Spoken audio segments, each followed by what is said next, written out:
Myles Garrett was with Jeremiah Owusu-Koramoah today at the podium addressing the media. Garrett, on the approach he has on the field.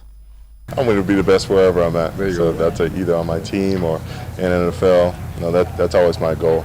And there's nothing wrong with competing with your teammates. And I won't always be the best player on the field in the game, or even on my team. There'll be a time where I have to, play my spot, and I'll be holding up a double or a triple or getting chipped, and he's going to rise to the occasion and be that force that takes over the game.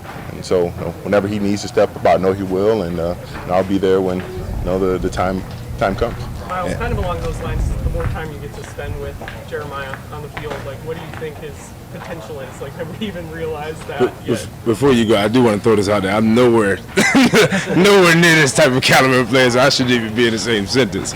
But he can answer the questions. I just want to throw that out there. Just his potential. What do you think it is from being out there on the field with him? I think saying sky's the limit is cliche, but this guy, he does everything well.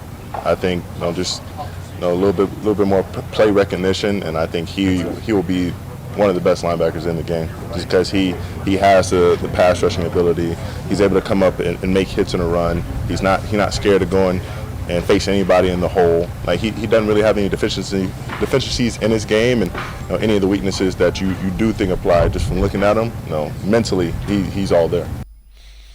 And again, Quincy, I tend to agree with Garrett more so than Jeremiah Owusu-Koramoah. It's almost like he doesn't realize he's kind of where Myles was, as you alluded to. You're pretty good, guy. Yeah, he's realizing his superpowers, and all I'm gonna say is watching those two stand in that interview like that kind of reminded me of Ed Reed and Ray Lewis when they would do those joint interviews with each other all the time during camp. But we'll see if they can live up to that billing. But that certainly has the potential to be the new school version of that.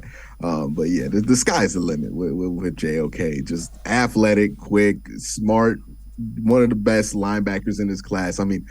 If Micah Parsons is not in that class, you're talking about probably the best linebacker in that class.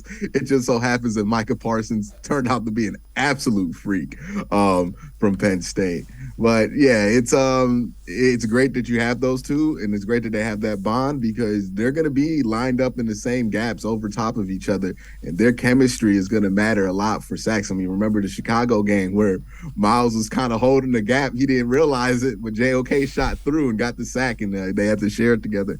That can happen a lot if the chemistry gets great between those two. And, we've seen it in this division. When the chemistry is great between your two best or most talented defensive players, like a Ray Lewis and an Ed Reed, or like a Troy Polamalu and was it Joey Porter? I don't know who Pittsburgh's second best player was during that era, but like Troy Polamalu and his hair, it leads to great things defensively, right? So that's a great thing to see, that they have that bond, that they have that comfort with each other, because that can only mean good things for this defense, because they're going to need it, right? We're going to need this defense to do all the heavy lifting we can during the first 11 weeks of the season. So, it's good to see that. Yep. From all accounts, they look ready to take that on. We'll see.